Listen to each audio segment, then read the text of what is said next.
Celebrities' reactions to Donald Trump's recent survival of an attempted situation are shown here. Following the attempted situation, Caitlyn Jenner shared a photo of Trump holding his finger up and showing a wounded ear. Logan Paul shared the same photo, which is the most iconic gangster image ever.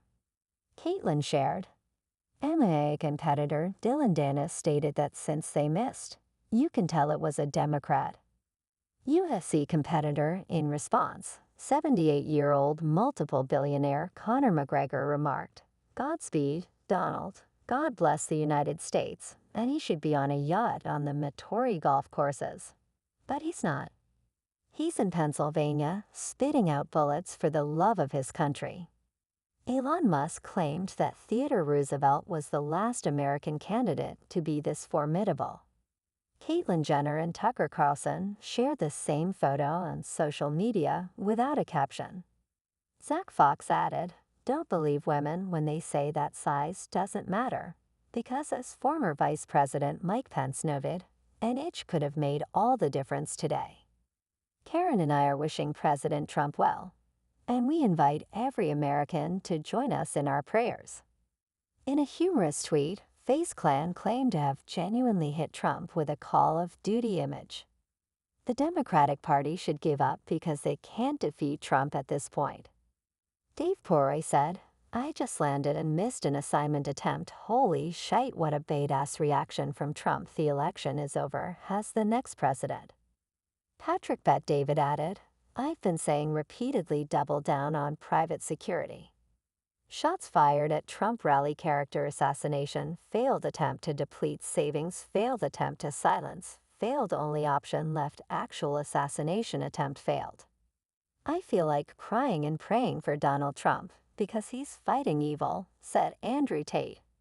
Candace Owens stated that there were no words in the citation. This election for U.S. president has concluded with Donald J. Trump in the lead. Logan Paul then tweeted again, saying, "The most badass thing I've ever seen in my life is to survive an assassination attempt by mere millimeters, then stop your security so you can raise your fist in defiance of death. I hope everyone is okay and that the shooter is found." Former President Obama said that political violence has no place in our democracy. While the details of what transpired are still unknown, we should all be relieved that President Trump was not gravely injured and take this opportunity to renew our commitment to civility and respect in politics. Michelle and I am hoping for a speedy recovery for him. Lastly, we were shocked to see a startling tweet from Joe Biden himself. "I have been informed about the shooting that occurred at a Donald Trump rally in Pennsylvania. I'm happy to hear that he's safe and doing well.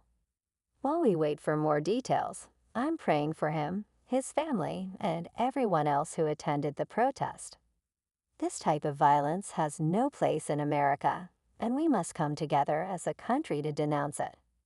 Following an incident at his rally in Butler, Pennsylvania, when a local prosecutor said that a suspected gunman and at least one attendee had been slain, Donald Trump's campaign verified that the former president is well. President Trump thanks law police and first responders for acting quickly during this horrific incident. According to his spokesperson, Stephen Chung, he is well and is currently receiving evaluation at a nearby medical facility. More details will be released as they become available. Additionally, the Secret Service released a statement guaranteeing the former president's safety.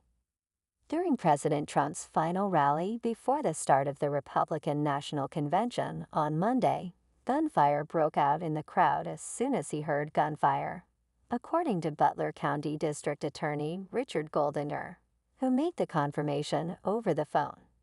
At least one rallygoer also died. He ducked behind the riser as his protective detail agents rushed the stage amid the sounds of screams from the crowd of several thousand attendees. Trump exclaimed, "Oh," and clutched his ear as two more shots were fired. He knelt down near the microphone at Trump's podium. Someone can be heard shouting, get down," as agents tackled the former President Trump. Later, he was seen reaching toward his face with his right hand appearing to have blood on his face. Soon after Trump left the stage, local police started cleaning up the fairgrounds, which were now declared as a crime scene. His motorcade has since left the area, and it is uncertain exactly how he is doing. Alejandro Mayorkas, the Secretary of Homeland Security for the United States, and Kimberly Cheel, the head of the department, provided President Joe Biden with an updated briefing on the event. According to the White House, Donald Trump Jr. shared a picture of himself on X with his bloody face and fist lifted in front of an American flag, captioned, "I'll never stop fighting to save America." Doug Burgum, the governor of North Dakota, the three men on Trump's shortlist for vice president. Florida Senator Marco Rubio, Ohio Senior J.D. Vance, and Pennsylvania Governor Josh Shapiro, a Democrat, all quickly sent out statements expressing their concern for the outgoing president.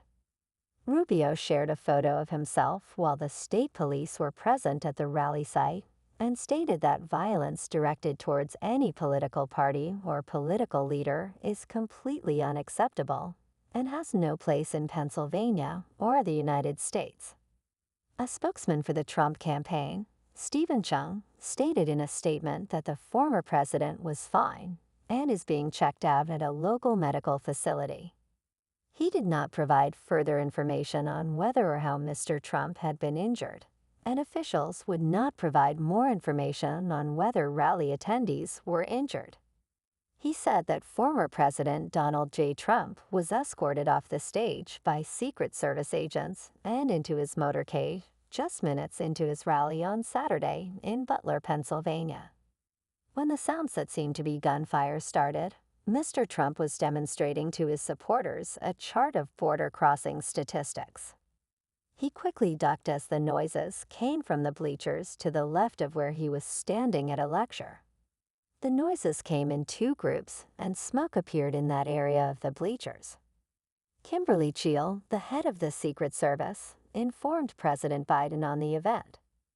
The White House said GV was briefed by Homeland Security Secretary Alejandro Mayorkas and Homeland Security Advisor Liz Sherwood Randall. In a statement, Pennsylvania Democratic Congressman Josh Shapiro said he had been briefed and that the state police were on the scene, collaborating with federal partners. The Secret Service is in charge of the investigation, but federal officials say the Justice Department, FBI, and Bureau of Alcohol, Tobacco, Firearms, and Explosives will also provide assistance. Both Democrats and Republicans acted swiftly to denounce what they perceived to be an apparent act of political violence. "I'm pleased that former President Trump is safe despite being appalled by what transpired at his Pennsylvania event." A group of officials wearing camouflage escorted someone off a set of bleachers to the left of the podium where Mr. Trump was speaking. After what sounded like gunshots, members of the crowd started screaming, and Mr. Trump was tackled by Secret Service agents. Senator Chuck Schumer, a Democrat from New York, said in a statement that Representative Steve Scalise, a Republican who was shot in 2017, said that there is never any place for political violence. Attendees of Mr. Trump's campaign rallies must pass through metal detectors, undergo security screenings, and have their bags and belongings searched for weapons and numerous prohibited items. A Pittsburgh teacher who was sitting in the fifth row said she instantly ducked when she heard what she believed to be gunfire. The speaker denounces the attack by citing her personal experience of political violence against her husband. "I'm grateful for former President Trump's safety." She claims that while the Secret Service is spearheading the reaction, federal law enforcement organizations, such as the Justice Department's ATF and FBI, are already organizing to look into the matter and assist them in their endeavors. Former President George W. Bush sent a comment. According to the White House, and Vice President Kamala Harris has also received an early briefing on the Trump event. "Laura and I are happy that President Trump is safe after the cowardly attempt on his life, and we applaud the Secret Service agents for acting quickly." Republicans